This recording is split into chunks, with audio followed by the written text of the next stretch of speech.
پارێزەرێکی ژینگە لە دەربەندیخان وەک هاوسۆزیەک بۆ توشبوانی نەخۆشی شێرپەنجە قژی خۆی دەتاشێت و لە ناو بازاری قەزاکەدا ڕێنمایی ژینگەیی دەداتە هاوشاریانی بۆ خۆپاراستن لە نەخۆشیەکە. هاوکات زیاتر لە 100 قردێلەی پەمەی کە هێمایەکە بۆ نەخۆشیەکە لەگەڵ چەندین جۆر گوڵ دەبەخشێتەوە. وەک پارێزەرێکی ژینگە بۆ ماوەی زیاتر لە 7 ساڵە بێوچان خەبات دەکەم و تێدەکۆشم تەنها لە پێناو پاراستنی ژینگەدا. بەڵام ئەم خەبات و تێکۆشانەی من تا ئەمڕۆ نەیتوانی وەڕێگری بکات لە مەرگی منداڵێک، لە سووتانی دڵی دایکێک، لە فرمێسکی چاوی باوکێک، چونکە تا ئەمڕۆژ دەستدرێژیەکان بۆ سەر ڕەگەزە ژینگەکانی ئاو هاو خاک بەردەوامیان هەبووە. با هەمومان پێکەوە بە باوەڕەوە بڕیار بدەین کە نابین بە هۆکار بۆ تێکدان و شێواندنی ژینگە، بەڵکوم کار دەکەین بۆ پاراستنی.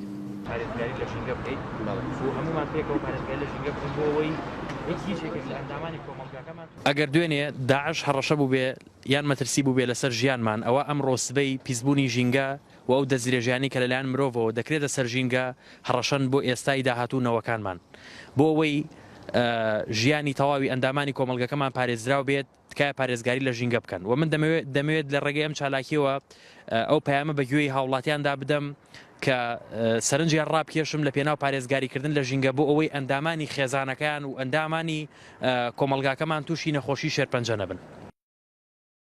شێرپەنجەیەکێکە لە بڵاوترین نەخۆشیە سەختەکان لە کوردستان و هاوڵاتیانی دەربەندیخانیش دەڵێن بەهۆی پیسی ئاوەکەیانەوە ڕێژەیەکی بەرچاو هاوڵاتیانی قەزاکەیان تووشی ئەو نەخۆشیە بوون. پاراستنی ئەم ژینگەیە لە ئەستۆی دوولایەنەیە پاراستەکە یەکلایەنە نییە، لایەنێکان حکومەتە لایەنێکان خەڵکە.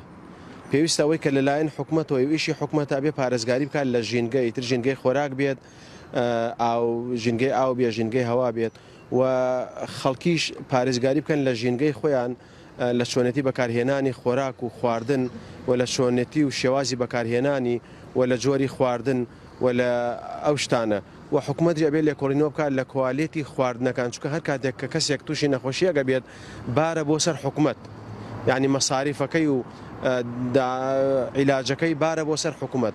هەر کاتێک ئێمە کەسێکە پارێزین داهاتێک بۆ حکومەتە گێڕینەوە و قورئان جا فەرمێ هەر کەسێکیش کەسی ڕزگار بکەوە کۆی هەموو دنیا ڕزگار کردووە ومن ئەحیاها فەکەئەنەما ئەحیا الناس جەمیعا. کارێکی زۆر جوانە بە هیوادارم بەردەوام من خەڵک چاویان لێ بکات لەمیشەی بەڕێزیانکەوە هۆشیاردن لەسەر نەخۆشی شێرپەنجە. هیوادارم بەردەوام لەم کاران، هیوادارم خەڵکی هەوڵدات، یعنی هەر ڕێگەیەک کە ڕێگرە لەو کارە بە ژینگە بێت، بە پاخانی ژینگە بێت، بە بەخشینەوە گوڵ بێت، چەندین دارێک دەرختێک بێت، هەر شتێک بێت ئێستا بەڕێزەکە گوڵە بەخشێتەوە، یعنی هۆشیارێکەدا خەڵک فێرەکات، یعنی ڕێنمایەکە هانیانەدا بۆ کارانە. هیوادارم بەردەوام بێت، دەستخۆشی لێ یەکەم هیوای سەرکەوتنی بۆ خوازم.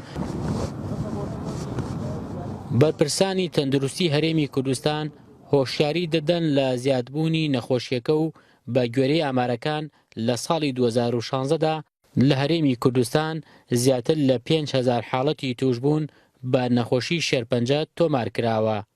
عومەر فەتاح، NRT دەربەندیخان.